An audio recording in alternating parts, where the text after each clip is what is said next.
Deus abençoe você, amado filho, amada filha. Hoje, 17º dia do nosso podcast diário Bíblia em um ano. Leia a Bíblia comigo em um ano. Hoje leremos Gênesis 33 e 34. E como leitura suplementar, marca aí na sua Bíblia já. Não é para deixar de ler a leitura suplementar, faz parte. Jó 23 e 24. Gênesis 33 e 34 é a leitura que nós vamos fazer.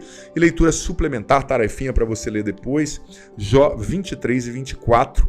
Convido você a fazer parte da nossa família, se inscrevendo aqui no canal, tá bom? Gênesis 33. Jacó, levantando os olhos, viu Esaú, que avançava com 400 homens. Repartiu então os filhos entre Lia, Raquel e as duas servas. Colocou as servas com seus filhos na frente.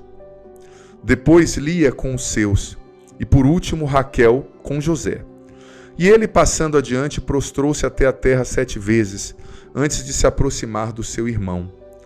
Esaú correu-lhe ao encontro, beijou-o, e ele atirou-se ao seu pescoço e beijou-o, e puseram-se a chorar.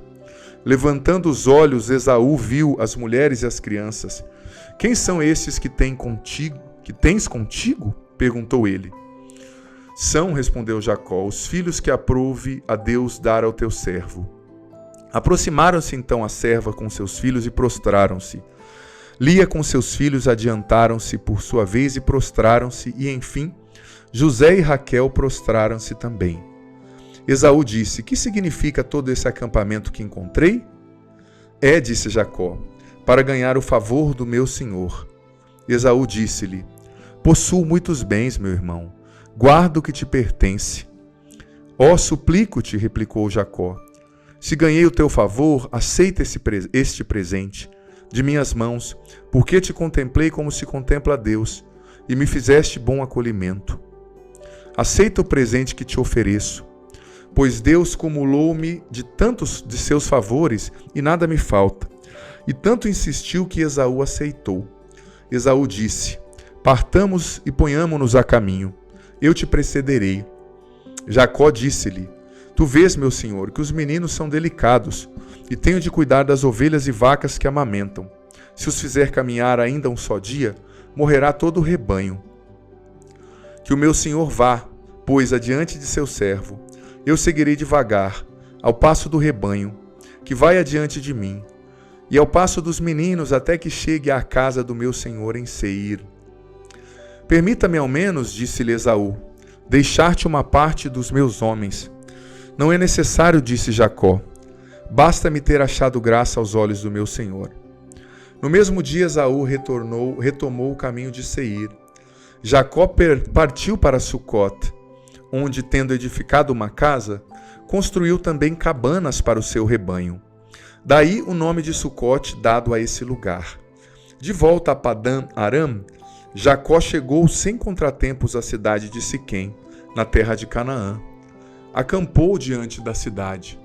Comprou por 100 moedas de prata aos filhos de Emor, pai de Siquém, o pedaço de terra onde havia armado sua tenda. Levantou-se ali um altar, ao qual chamou El, Deus de Israel. Gênesis 34. Dina, a filha que Lia tinha dado a Jacó, saiu para ver as filhas da região. Tendo-a visto Siquém, filho de Emor, o Eveu, príncipe daquela terra, raptou-a e dormiu com ela, violentando-a. Seu coração prendeu-se a Dina, filha de Jacó. Ele amou a jovem e soube falar-lhe ao coração. E disse então ao seu pai Emor, dá-me essa jovem por mulher. Ora, Jacó soube do ultraje que ele tinha feito à sua filha. Mas como seus filhos estivessem no campo com o rebanho, não disse nada até que voltassem. Emor, pai de Siquém, veio ter com Jacó para lhe falar. Quando os filhos de Jacó, voltando do campo, souberam o que se tinha passado, indignaram-se muito, porque Siquém se tornara culpado de uma grande infâmia contra Israel, dormindo com a filha de Jacó, coisa que não devia fazer. Emor disse-lhes então, meu filho Siquém está namorado de vossa filha. Dai-a por mulher, eu vos peço. Aliai-vos conosco, dai-nos vossas filhas e desposai as nossas. Habitai no meio de nós, pois a terra estará à vossa disposição. Poderei estabelecer-vos e negociar nela, e adquirir propriedades. De seu lado, Siquém disse ao pai e aos outros irmãos de Dina: Achei eu graça aos vossos olhos, e eu vos darei o que pedirdes. Seja qual for o preço de compra e os presentes que exigirdes, o que me fixardes, isto eu darei, contanto que me deis a jovem por mulher. Os filhos de Jacó deram a Siquém e a Emor uma resposta dolorosa, porque Siquém havia ultrajado sua irmã Dina. E lhes disseram: Dar nossa irmã a um incircunciso, disseram eles, é uma coisa que não podemos fazer, porque isso seria desonroso para nós. Só concordaremos com o vosso desejo com a condição de que vos torneis como nós, e que todos os vossos varões sejam circuncidados. Então vos daremos nossas filhas e desposaremos as vossas. Habitaremos convosco e formaremos todos um só povo. Mas se não nos quiserdes ouvir e não vos deixardes circuncidar, tomaremos nossa filha e nos retiraremos. O seu oferecimento agradou a Emor e ao seu filho. O jovem não tardou em fazer o que se lhe pedia, porque estava enamorado da filha de Jacó. Era o homem mais considerado de sua família. Emor e seu filho foram à porta da cidade e disseram aos seus concidadãos: Esses homens são pacíficos conosco. Fiquem eles na terra e possam aí circular. A região é bastante espaçosa para eles, tanto para a direita como para a esquerda. Desposaremos suas filhas, e eles desposarão as nossas. Mas eles só consentem em ficar conosco, de modo a fazermos todos um só povo, com a condição de que os nossos varões, nossos homens, sejam circuncidados, como são eles mesmos. Com isso, os seus rebanhos, os seus bens e todos os seus animais, tudo isso será nosso? Aceitemos, pois, suas condições, a fim de que se estabeleçam entre nós. Todos os que passavam pela porta da cidade deixaram-se convencer por Emor e Siquém, seu filho, e todos os varões foram circuncidados. No terceiro dia, estando todos ainda doentes, os dois filhos de Jacó, Simeão e Levi, irmãos de Dina, tomaram cada um a sua espada, penetraram na cidade, que de nada desconfiava, e mataram todos os homens. Passaram a fio da espada também Emor e Siquém, seu filho. Tiraram Dina da casa de Siquém e se foram. Os filhos de Jacó caíram impetuosamente sobre os mortos e assolaram a cidade, porque haviam ultrajado sua irmã. Tomaram suas ovelhas, seus bois, seus jumentos e tudo o que havia na cidade, como nos campos, e levaram como espólio todos os seus bens, seus filhos, suas mulheres e tudo que se encontrava em suas casas. Jacó disse a Simeão e Levi: Vós me lançastes na confusão e me tornastes odioso aos habitantes dessa terra, aos cananeus e aos ferezeus. Só tenho comigo alguns homens, e quando toda essa gente se congregar contra mim para me ferir, perecerei com minha família. Eles responderam: Porventura deveríamos tratar nossa irmã como uma prostituta? Gente, vamos lá para a reflexão hoje sobre Gênesis 33 e 34. Lembrando que também a tarefa de casa é ler Jó 23 e 24. Olha, eu já expliquei e falo mais uma vez, né?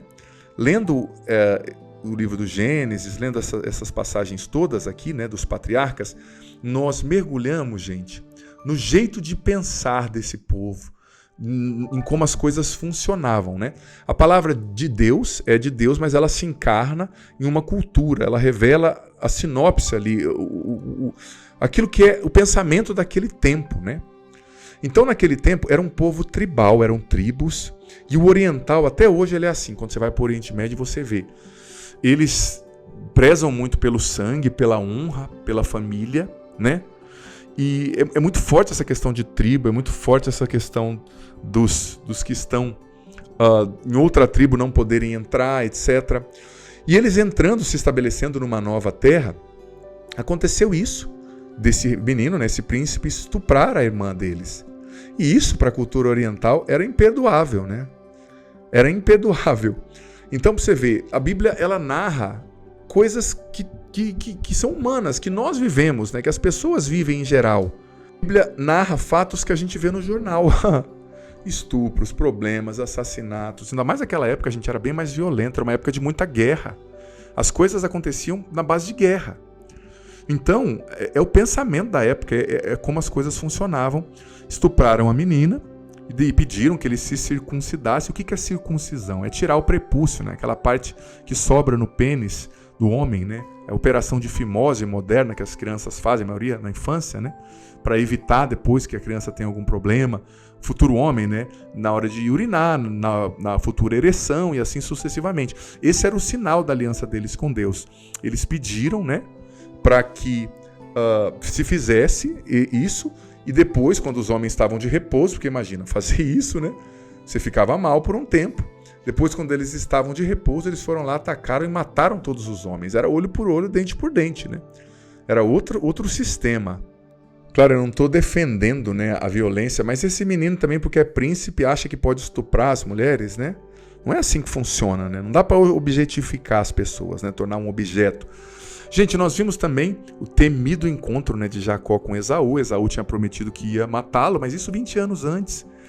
Jacó rezou também muito nesse tempo, ele era de Deus, um homem de Deus, né? Ele rezou antes de encontrar Esaú e Deus foi trabalhando no coração de Esaú. Isso é muito bonito, porque quando Esaú o encontrou, Esaú mostrou que tinha perdoado, né? Mostrou que sentia, meu irmão mais novo, apesar do que aconteceu, nós somos uma família. Às vezes, quando a gente tem que enfrentar uma situação difícil, sabe, filho? Você tem que conversar com uma pessoa, você tem que resolver um problema. Reza antes, pede para Deus ir à frente, pede para Deus preparar o coração do outro, sabe? Outra coisa também bonita, a gente vê, né?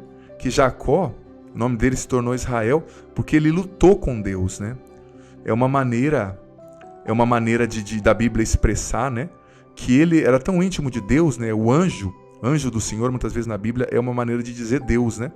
Jacó ficou sozinho, dormiu na tenda, e o anjo, Deus apareceu, e ele lutou com Deus a noite inteira. E ele disse, eu não vou deixar você embora se você não me abençoar. E Deus o abençoou. E Deus o feriu a coxa, né? O nervo da coxa, para ele poder ir. Para Deus poder sair dali. Então Jacó, isso significa o quê? Os padres do deserto diziam que essa luta de Jacó com Deus para conseguir a bênção, né? Os padres da igreja, eles diziam que isso representa a luta da nossa oração. A oração é um combate, né? O catecismo diz que a oração é um combate contra nós mesmos, contra a nossa preguiça, nosso comodismo, contra o inimigo que não quer que a gente reze. Então olha a história de Jacó. Antes de enfrentar um perigo de morte, gente, porque naquela época o problema era sério. Se o irmão ameaçou que ia assassinar, podia esperar que ia acontecer. Era o Oriente Médio, eram tribos, era um povo violento. Mas Jacó lutou com Deus a noite inteira. Ele fez uma vigília de oração, né? E ele disse, eu não vou te deixar embora se você não me abençoar. E com a bênção de Deus, significa que Deus o estava protegendo e que Jacó não iria matá-lo. Então ele lutou com Deus a noite inteira. E como eu disse, os padres da igreja diziam que esse lutar com Deus significa a luta da oração, né? A gente tem que lutar, né? Lutar na oração. Para conquistar a bênção de Deus. A gente tem que ser perseverante. Muitas vezes dizer assim, Senhor, eu não vou embora daqui diante do Santíssimo. Eu não vou embora daqui diante do Santíssimo se o Senhor não me abençoar. Eu não vou embora, eu não vou deixar de rezar esse texto se o Senhor não me der o que eu estou pedindo. Não é que a gente vai manipular Deus, não é isso. Às vezes Deus faz, às vezes Deus não faz. Mas no sentido de ter essa disposição, sabe? Essa vontade de rezar. A gente percebe que nessa história doida, Jacó errou muito. Dina foi estuprada, né, filha de Jacó com Lia. Muita coisa ruim aconteceu, como na nossa vida. Você liga o noticiário, ainda tem assassinato, ainda tem estupro, mas em meio a essa loucura que é a vida, nós temos que nos tornar pessoas íntimas de Deus, pessoas de oração, porque é isso que vai nos preservar, isso que vai nos dar sabedoria para sobreviver e viver bem nesse mundo. E mais uma vez eu digo, antes de conversar com alguém, de resolver um problema, reze. Faça uma vigília, lute com Deus através da oração, né? Lute com Deus. O Senhor esteja convosco, Ele está no meio de nós. Que desça sobre vós a bênção do Deus Todo-Poderoso, Pai, Filho e Espírito Santo. Amém. Por favor, escreva aqui o que mais tocou você, o que mais Deus falou ao teu coração através dessa citação de hoje, dessa reflexão, tá bom? Que Deus ilumine e também se inscreve no canal e seja firme aí no seu grupo de estudo. Você já tem o seu grupo de estudo bíblico? Muito importante, junta aí com o amigo, com a amiga, com o esposo, com a esposa, todo dia, senta para conversar o que você entendeu, manda mensagem no WhatsApp, olha, eu li isso, tocou meu coração, aquilo também. Às vezes você vai motivar o outro que não fez o estudo hoje, entendeu?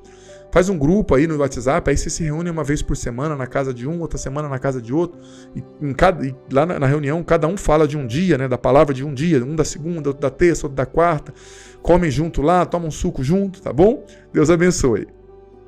Que bom ter você aqui nesse podcast diário. Leia a Bíblia comigo em um ano, a Bíblia inteira. Você é convidado a viver essa aventura de conhecer a Sagrada Escritura. Se você está chegando hoje, você pode começar a partir daqui, a partir de hoje, vai acompanhando a cada dia e você vai depois ouvindo os episódios anteriores.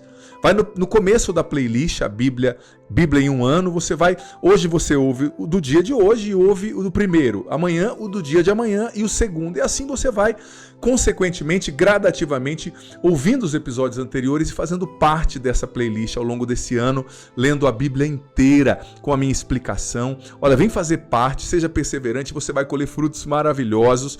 E lembrando que o vídeo entra sempre ao meio-dia, mas fica aqui. Você pode ouvi-lo no momento que você quiser, na playlist Bíblia em um ano, vá desde o começo, aprenda a Sagrada Escritura, você vai receber muitas bênçãos. Bem-vindo e se inscreva no canal, vem fazer parte da nossa família.